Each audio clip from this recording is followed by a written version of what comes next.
Hola a todos y bienvenidos a De Arte. Con este video voy a tratar de inaugurar una sección nueva del canal, donde empezaré a hablar de economía. Esto no será una biografía de los autores tratados en cada video, aunque puede existir ciertos elementos contextuales, sino más bien el pensamiento económico que propone cada uno. Sin más para aclarar, comencemos. Adam Smith fue un economista escocés que vivió en pleno siglo XVIII, entre 1723 y 1790. En este contexto, hablando muy a grandes rasgos, centrándonos en el panorama más general, puede decirse que los cambios vividos por Smith son muy grandes. En el Reino Unido y luego en gran parte de Europa, se experimentan grandes cambios que luego serán reconocidos bajo el título de Revolución Industrial. Hay un movimiento notorio de personas que migran del campo a la ciudad. Justamente es la ciudad la que se convierte en el centro de producción. Empiezan a emerger las fábricas grandes y con ello todo lo que supone la producción en masa, siendo tal vez el cambio más notorio lo que se conoce como división del trabajo. La sociedad se va transformando muy rápidamente. La etapa feudal de la Europa de aquellos tiempos, salvo con algunas pocas excepciones, va quedando atrás y se conforma un nuevo espacio de intercambio de lo producido que dará paso a los tiempos que hoy conocemos, el mercado. Como nombré hace unos momentos, uno de los cambios más grandes es el de la división del trabajo. ¿Pero qué es esto? Básicamente, como su nombre lo indica, es la división del proceso de producción en varias etapas. Esto quiere decir que cada trabajador se va a dedicar a una tarea específica y de esta forma se acelerarán tanto los tiempos de producción como la cantidad producida. Sin embargo, también hay ciertos problemas asociados a la división del trabajo, y esto es que, a simple vista, podemos notar que se deja de lado la producción más artesanal y de familia, propia del feudalismo, donde una persona conoce bien su trabajo, cómo realizarlo en su totalidad y poder así vivir de este. Supongamos, por ejemplo, un artesano que fabrica mesas. Conoce todo el proceso y sabe hacer todo lo necesario para fabricarla. En este nuevo panorama con la división del trabajo, quizás la fábrica en sí puede realizar mesas, pero un trabajador solo no sabría cómo realizarla en su totalidad, ya que uno puede encargarse de hacer solo patas de mesa durante toda su vida, otros clavo, otros pegamento y así sucesivamente. Esto quiere decir que el trabajador depende sí o sí de la fábrica, no puede vivir del producto de su propio trabajo, ya que no sabe hacer mucho más que una sola tarea. Adam Smith ve a la división del trabajo como algo muy positivo, y su ejemplo clásico es el de una fábrica de alfileres, donde aplicando estos nuevos métodos se pueden incrementar por mucho la producción.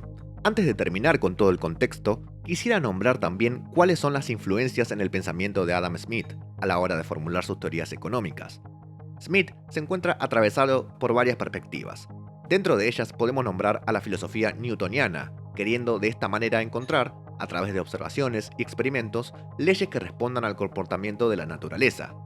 Sin embargo, también está influenciado por la teología natural, donde todo orden siempre va a estar bajo la órbita de Dios, digamos, en el último o el primero de los casos, dependiendo cómo se quiera ver.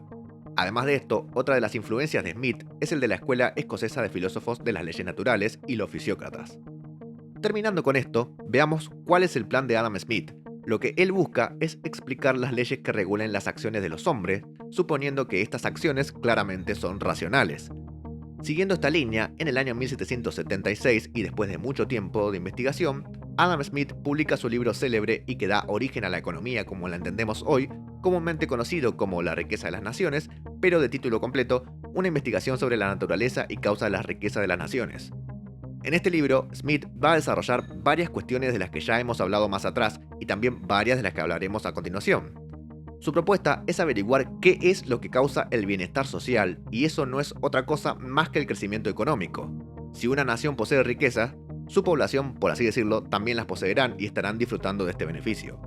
Adam Smith va a ser uno de los padres también de lo que se conoce como liberalismo, siendo que sus postulados indican que prefiere la libre competencia de la economía, ya que de esta forma la economía crecerá naturalmente. Pero de esto ya hablaremos en otra ocasión. Centrémonos ahora en algunos aspectos principales de su obra.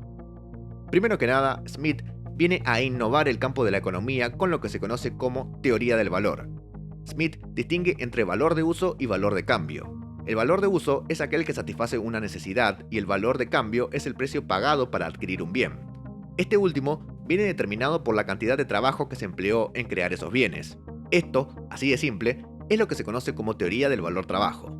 Pongamos un ejemplo más práctico para que se entienda. Si el valor de uso satisface una necesidad, yo puedo pretender adquirir una silla para satisfacer mi necesidad de sentarme. Pero ¿cómo adquiero esa silla? Acá entraría el valor de cambio. Si necesito de 4 horas para realizar una silla, voy a querer venderla por el mismo precio, que en este caso el precio estaría establecido por la cantidad de horas. Entonces, suponiendo que tenemos a dos personas, una se dedica a hacer sillas y que tarda, como dijimos, 4 horas, y la otra persona se dedica a hacer botas y que para realizar cada par de botas le significa 1 hora de trabajo. Por lo tanto, si el fabricante de botas decide adquirir una silla, debería entregar 4 pares de botas. Hasta este momento todo parece ideal. Sin embargo, esto genera ciertos problemas. Primero que nada, ¿qué pasaría si el fabricante de sillas quisiera adquirir un solo par de botas y nada más que un solo par? ¿Debería entregar un cuarto de silla? Pero esto no es el problema más grande. El problema está, y Smith se da cuenta de esto, en que una sociedad más primitiva quizás, o de mucha menos población, esto es en cierta manera posible de realizar, posible de calcular. Pero ¿qué pasa cuando es una ciudad más moderna, con más personas, más métodos de fabricación, como está ocurriendo en aquella época? En ese caso resulta imposible saber cuáles son los tiempos de fabricación de cada bien para establecer su precio. Por lo tanto, Smith decide descartar esta primera teoría y proponer una segunda. Esto es algo que Smith va a hacer mucho en su obra, y ya hablaremos en un momento de esto. Smith, entonces, propone otra teoría. Esta es la de los costos de producción. Acá, deja de lado el trabajo que requiere cada mercancía y se centra en el salario de los trabajadores, en las ganancias del capitalista y en las rentas. La suma de estos 3 factores es lo que determinaría el precio natural de una mercancía o de un bien, que es lo mismo. Entonces, con esta nueva teoría, Smith se ve en condiciones de desarrollar uno de los conceptos más utilizados en la economía, la ley de oferta y demanda. Esta considera que, si los bienes producidos no alcanzan a satisfacer a todos los consumidores, entonces el precio será mayor al natural. Si la demanda y la oferta coinciden, entonces el precio natural y el de mercado serán iguales. Recordemos, el precio natural se dará sumando remuneraciones, ganancias del capitalista y las rentas. El precio de mercado no, es el establecido a través de la ley de oferta y demanda. Pero ¿qué es lo que regula tanto la oferta como la demanda? ¿Qué es lo que regula el mercado? Acá entra otro de los conceptos más conocidos de Adam Smith, y este es el de la mano invisible. Lo que nos quiere decir con esto es que, como ya dijimos que todos los individuos son racionales, es decir, que van a actuar en su propio beneficio y no en su contra, estos mismos tomarán las mejores decisiones posibles y esto también logrará un equilibrio de mercado y el bienestar en la sociedad. Es decir, el propio egoísmo o interés de las personas será lo que termine por regular la cantidad de oferta y la cantidad de demanda, y, por lo tanto, el precio al cual se podrá obtener cierto bien. Pero como dije anteriormente, Smith da muchas idas y vueltas, da un paso, retrocede uno y avanza por otro lado. Esto es lo que se conoce como dualidad en Smith o dualidad smithiana. El problema está en que Smith trata de buscar, como dijimos debido a sus influencias, leyes naturales en la sociedad explicadas a través de un análisis empírico. Y esto es una tarea imposible que le genera contradicciones constantes. Por esta causa es que vemos que la teoría del valor, trabajo, no le parece viable y avanza por otra vía. Smith tiene un problema entre las contradicciones de su método y su programa de investigación. Sin embargo, ustedes capaz se están preguntando, ¿y para qué entonces se explica la teoría del valor-trabajo y la teoría de los costos de producción si solo una de ellas es la viable en materia económica? Bien, primero que nada se explican ambas porque así las publicó el propio Adam Smith.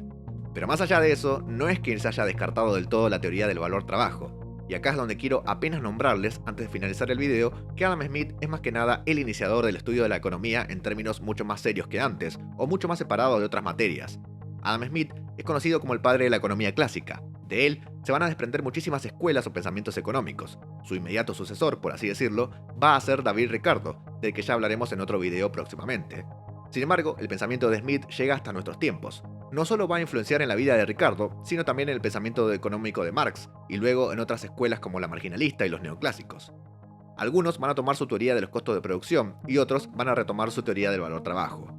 Por eso es que esa misma es importante para entender lo que viene después, pero esto es ya parte de muchos otros futuros videos. Para terminar, solo quiero aclararles que esto sería más como una introducción al pensamiento económico, una especie de historia de estos pensamientos económicos. Quiero comenzar por este lado, siendo mucho más accesible y ameno.